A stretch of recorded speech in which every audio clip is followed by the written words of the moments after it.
Because dear Mrs. Beaumont has taken to her bed a frail sentinel of despair, protesting the cruel jests of this merciless world, especially after being subjected to the stark, unyielding glare of the naked light bulb above. Myself, alongside the specters that haunt her neurotic soul, find ourselves burdened with the creation of the annual Beaumont family Christmas letter. As we girded ourselves for this Sisyphean endeavor, a chilling revelation unfurled before us, freezing our very imaginations. It appears that Mrs. Beaumont's delusions run far deeper than we had feared, for there has never been a Beaumont family Christmas letter, not a card to be found in the dusty corners of memory. The only semblance of holiday cheer she offered was a ghastly Halloween missive featuring a ghastly green-skinned crone proclaiming, "May you get all that you deserve in the new year." Imagine the shock and trepidation of those unfortunate souls who had dared to irritate her, receiving such a token amid the merry cacophony of Santa Claus cards, shining stars, and the gentle dance of cardinals against a backdrop of fresh snow. Thus, this letter shall be an assemblage of recollections as fractured and fractured as Mrs. Beaumont's own mind. We have resolved to focus solely on the immediate family, steering clear of nosebleed-inducing tales such as her sister, Misty Cole, causing an international debacle, whilst obsessively pursuing Eastern European bodybuilders. Nor shall we delve into the account of Leslie Simone, wielding a leather-bound, annotated King James version as a weapon against a loud, bigoted evangelist, that unfortunate soul spouting hate and bigotry at a group of ill-dressed tourists in the historic heart of downtown. The charade will avoid mention of her common-law husband and his young, dazzlingly fair-faced homosexual lover, who possesses a beauty akin to the chiseled figures gracing pharmaceutical advertisements. Indeed, we shall not even whisper of the tragic fate that befell her other husbands, those souls wrenched from this earth in rather unfortunate and bizarre circumstances, involving alligators and the sordid habits of autoerotic mischief. We will keep silent about the one who, despite her countless polite requests for him to simply drop dead, stubbornly lingers in the shadows. We hope, despite our dysfunctional harvest of memories, the real and the delusional alike, that you find some semblance of joy in your holiday celebrations. From all of us in this strange and twisted family tree, we extend wishes for a happy Christmas, wrapped in that delicate tissue of reality and illusion that binds us all.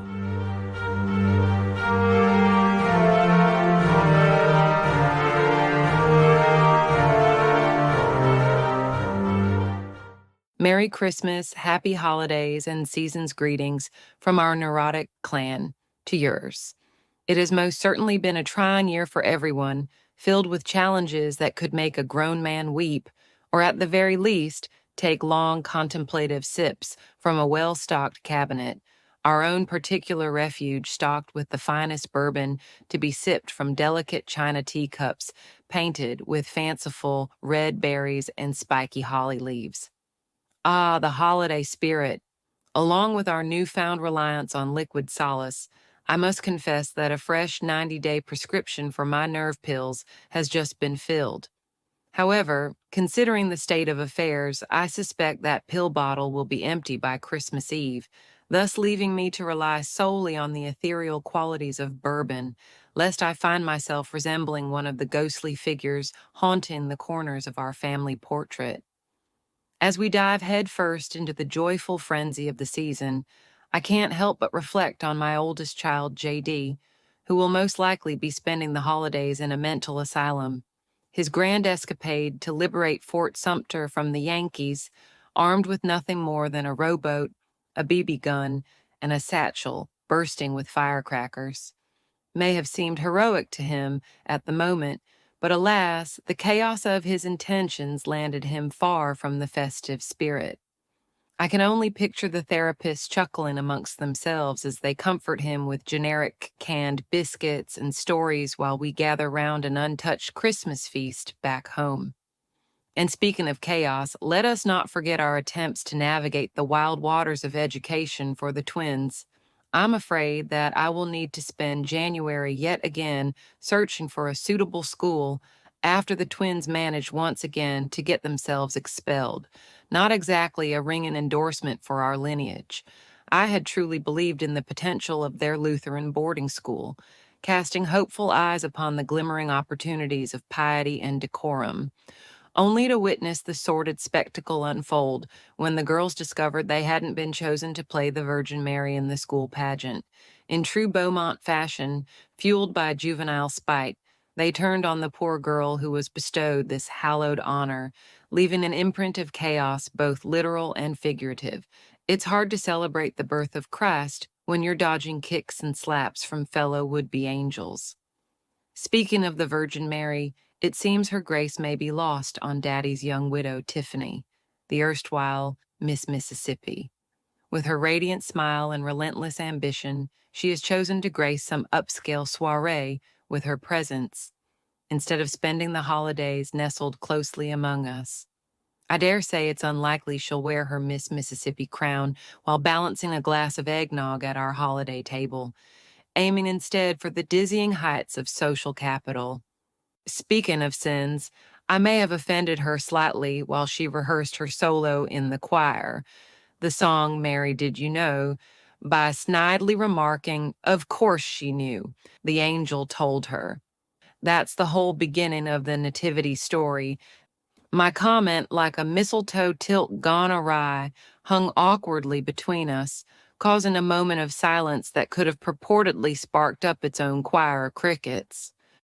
But fear not, dear family and friends, for as we prepare to bid adieu to this tumultuous year, there comes a beacon of good news. We first feared for Aunt Barbara Lee, believing her errant reporting of a brown man leaving suspicious packages around the neighborhood meant we might have to relinquish her to a care facility.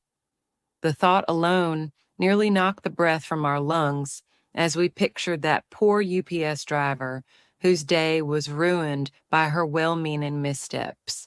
However, upon further reflection, we were immensely relieved to learn this wasn't the onset of dementia after all, but rather a troublesome concoction of pills for her blood pressure, her nerves, and her hormones, all colliding like misplaced ornaments on the family tree.